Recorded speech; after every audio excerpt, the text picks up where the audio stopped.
Okay, everyone, it's the start of wheat harvest 2017 with Hurst Farms.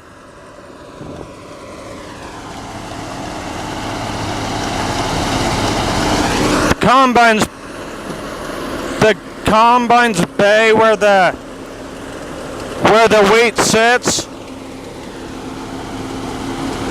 is pretty much full, so it's turning around so it can